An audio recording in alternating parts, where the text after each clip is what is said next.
ഇതെന്താ ഇവർക്കൊക്കെ പറ്റിയേ? ആരും ഇങ്ങോട്ട് വിളിക്കുകയില്ല, വരികയില്ല.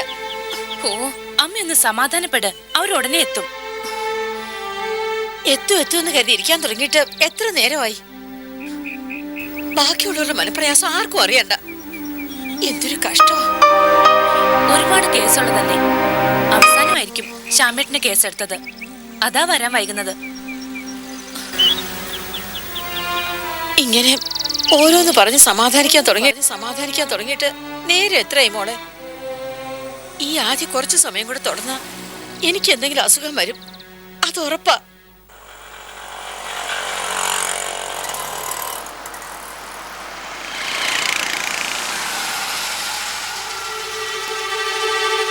ഞാൻ അവരോട് എന്ത് പറയും, എങ്ങനെ പറയും?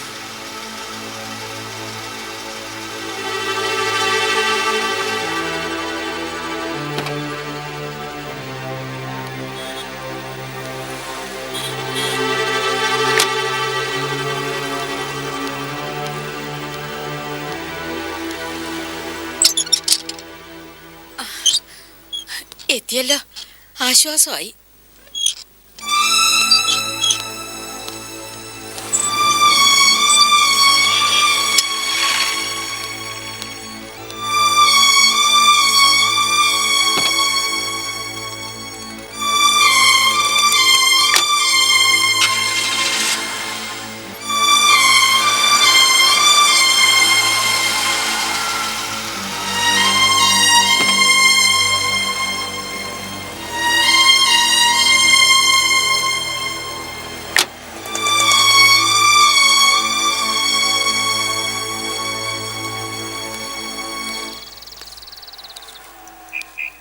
എന്തായി? എന്റെ കുഞ്ഞെവിടെ? ശ്യാമ എവിടെ?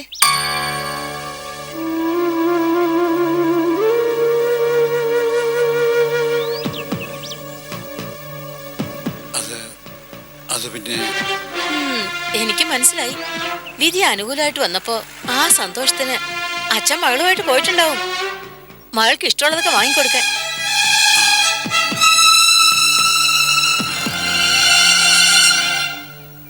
പിന്നെന്താ മാഷ് വരാൻ വൈകിയേ? അത് കേസെടുത്തപ്പോ വൈകി. ഞാൻ പറഞ്ഞില്ലേ അമ്മേ. എന്നാലും ഒന്ന് വിളിച്ചു പറയായിരുന്നു.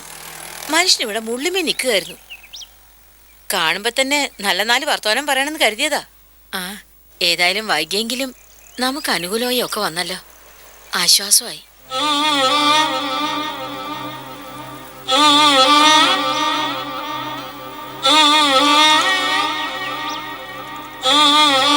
ആഗ്രഹിച്ചത് നേടിയില്ലേ?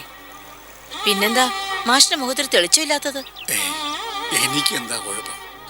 പിന്നെ ഒരു ബന്ധം ഇതോടെ അറ്റുപോയില്ലേ? ഇത്രയും നാൾ ഇങ്ങനൊരു മുഹൂർത്തത്തിന് വേണ്ടി കാത്തിരുന്ന ആളാ. എന്നിട്ടിപ്പോ മാഷിന്റെ ഒരു പ്രത്യേക സ്വഭാവം തന്നെയാ. ഏതായാലും ഞാൻ കുറച്ച് ഇലയട ഉണ്ടാക്കി വെക്കാം. ഇലയടാന്ന് വെച്ചാ എന്റെ അമ്മമ്മക്ക് ജീവനാ.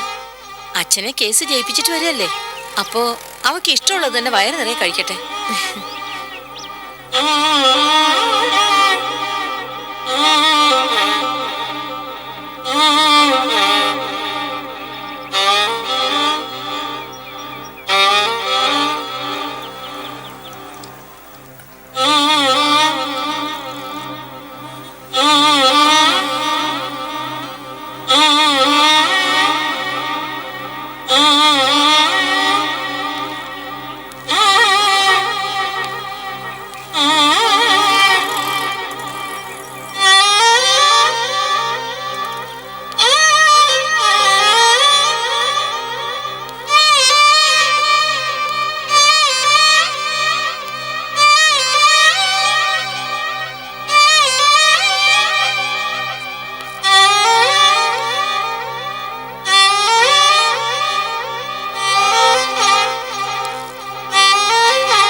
എന്താ പറ്റിയത്?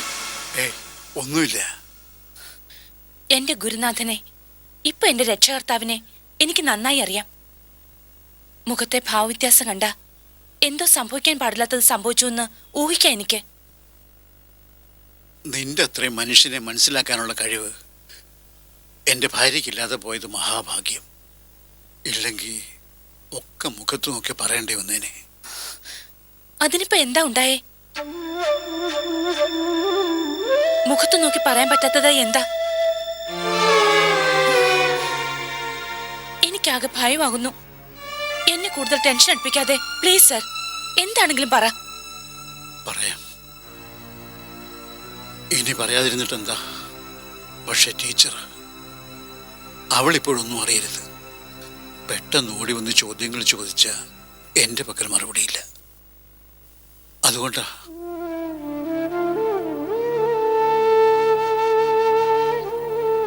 തികഞ്ഞ പ്രതീക്ഷയുണ്ടായിരുന്നു, ആത്മവിശ്വാസവും ഉണ്ടായിരുന്നു കേസിന്റെ വിധി അനുകൂലമായി വരുമെന്ന്. പക്ഷേ ചതിച്ചു ഓർമ്മളെ. വിശ്വസിച്ചവള് ചതിച്ചു. എന്നുവെച്ചാ? അമ്മു പറഞ്ഞു അവൾക്ക് അവളുടെ അമ്മയ്ക്കൊപ്പം പോയാൽ മതിയെന്ന്. സാർ, ഇല്ല, അവൾ ഒരിക്കലും അങ്ങനെ പറയില്ല. ആ വിശ്വാസം കൂടിപ്പോയി. അതാ നമുക്ക് പറ്റിയ അബദ്ധം. അതിന് അങ്ങനെ പറയാൻ അമ്മയും മകളും തമ്മിൽ എന്ത് ആത്മബന്ധം ഉള്ളത്? ശ്യാമേട്ടന് മുകളിലാണോ അമ്മമ്മൾക്ക് അവളുടെ അമ്മ? എന്നോട് ചോദ്യങ്ങൾ ചോദിച്ചിട്ട് ഒരു കാര്യമില്ല മോളെ. നമ്മളറിയാതെ, അല്ലെങ്കിൽ നമ്മുടെ കണ്ണുകൾ മൂടിക്കെട്ടിക്കൊണ്ട് അമ്മയും മകളും തമ്മിൽ ഒരു ആത്മബന്ധം സ്ഥാപിച്ചു. എന്നിട്ട് ശ്യാമേട്ടൻ അമ്മ മകളെ കാറിൽ കയറ്റിക്കൊണ്ട് പോയപ്പോ തളർന്നു വീണു. ഇപ്പോ ഹോസ്പിറ്റലില്. ഈശ്വര, വയ്യ മോളെ. ഇത്രയും നേരം പിടിച്ചു നിന്നത് തന്നെ ആയുസിന്റെ ബലം കൊണ്ടാ. എന്നിട്ടും പരീക്ഷണം തീരുന്നില്ല. ഉണ്ടായ അത്യാഹിതം അമ്മയെ അറിയിക്കണം. എന്നിട്ട് വാവിട്ട് നിലവിളിക്കുന്ന അവളെ ആശ്വസിപ്പിക്കണം. ഒപ്പം സ്വയം ആശ്വസിക്കുകയും വേണം. അരുത്. ടീച്ചർ എങ്ങാനും കയറി വന്ന എത്ര സമയമൊക്കെ അമ്മ അറിയാതെ കഴിയുന്നിടത്തോളം അത്രയും നേരമെങ്കിലും അവൾ ആശ്വസിച്ചോട്ടെ. സ്വന്തം മോൻ മരണതുല്യമായ വേദന അനുഭവിക്കുന്നത് കണ്ടിട്ട് വരികയാ. ഉടനെ മറ്റൊന്നുകൂടി താങ്ങാൻ വയ്യ. ശ്യാമേട്ടൻ ഹോസ്പിറ്റലിൽ ഒറ്റയ്ക്കല്ലേ? ശ്യാം വർക്ക് ചെയ്യുന്ന ഹോസ്പിറ്റലല്ലേ, അപ്പൊ ഒറ്റയ്ക്കാകില്ലല്ലോ.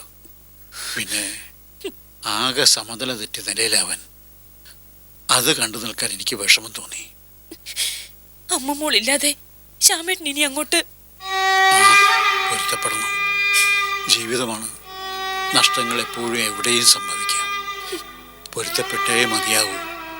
അതിനായി ശ്യാമിനെ മാനസികമായി പ്രിപ്പയർ ചെയ്യിക്കണം.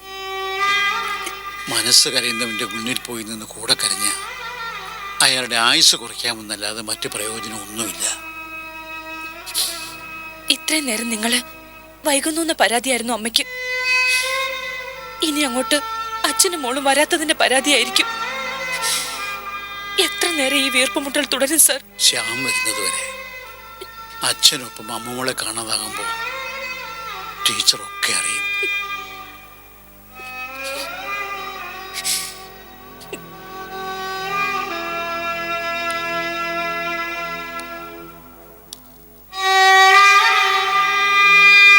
ഈശ്വര, ഒക്കെ ഫേസ് ചെയ്യാനുള്ള മനക്കരുത്ത് തരണേ.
മോളെന്താ എന്നെ ഇങ്ങനെ നോക്കുന്നേ?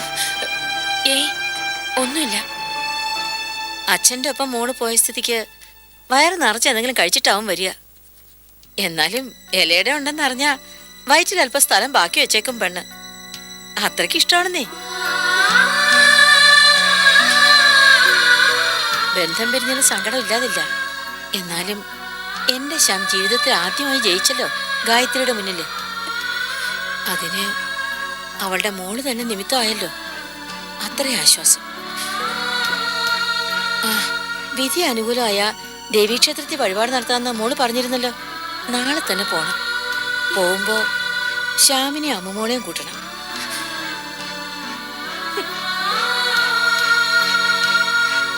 അത് മാത്രമല്ല മോളെ, അമ്മമോൾക്കായി അവളുടെ ആയുരാരോഗ്യ സൗഖ്യത്തിനായി ശ്യാം നേർന്നിരുന്നു ഗുരുവായൂരിലൊരു ശയന പ്രദർശനം. അമ്പലത്തിന് ചുറ്റും പ്രദർശനം നടത്തുന്നത് പ്രയാസമുള്ള കാര്യമാ. കണ്ടു നിൽക്കുമ്പോ കണ്ണു നനയും.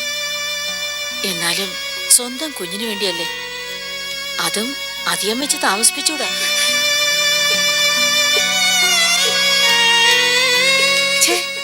ഈ കുട്ടിക്ക് ഇതെന്താ പറ്റിയേ?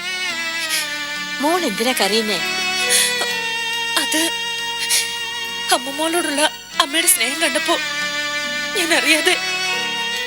കുഞ്ഞുങ്ങളുടെ കാര്യത്തില് ഏതൊരമ്മയുടെ മനസ്സ് ഇങ്ങനെയാ. അവർക്ക് സ്വന്തം ജീവനേക്കാൾ വലുത് മക്കളും കൊച്ചുമക്കളും ഒക്കെയാ. അമ്മയാകാൻ ഇനി കുറച്ചു ദിവസമല്ലേ കാത്തിരിക്കണ്ടു. അപ്പ നേരിട്ട് മനസ്സിലായിക്കോളൂ. മക്കളെയും കൊച്ചുമക്കളെയും ഒക്കെ അപകടത്തിൽ നഷ്ടപ്പെട്ടിട്ട് ആ വേദനയെ കാലം കഴിക്കുന്ന എത്രയോ അച്ഛനമ്മമാരുണ്ട്. അവരെ കുറിച്ച് ഓർക്കുമ്പോ അറിയാതെ ചിന്തിച്ചു പോകും, ഇവരെന്തിനാ ഇങ്ങനെ ജീവിച്ചിരിക്കുന്നെന്ന്. ചില സാഹചര്യങ്ങളില് നമ്മള് പിടിച്ചു നിന്നല്ലേ മതിയാവൂ അമ്മേ. അപ്പോ ആ ബോധമുണ്ട്. എന്നാ ജീവിതത്തിൽ ദുരന്തങ്ങൾ ഉണ്ടാവുമ്പോ ഈ പറഞ്ഞ ആള് ധൈര്യത്തോടെ പിടിച്ചു നിന്നോണം. അതിന് എനിക്കിപ്പോ അല്ല, ഒന്നുമില്ല. എന്തെങ്കിലും ഉണ്ടായാലുള്ള കാര്യാ പറഞ്ഞത്. ആ, മോളാ പാലം നിർത്തി സ്റ്റൗ വെച്ചേക്ക്. മാഷ് കുളി കഴിഞ്ഞ് വന്ന ഉടനെ ചായ കൊടുക്കണം.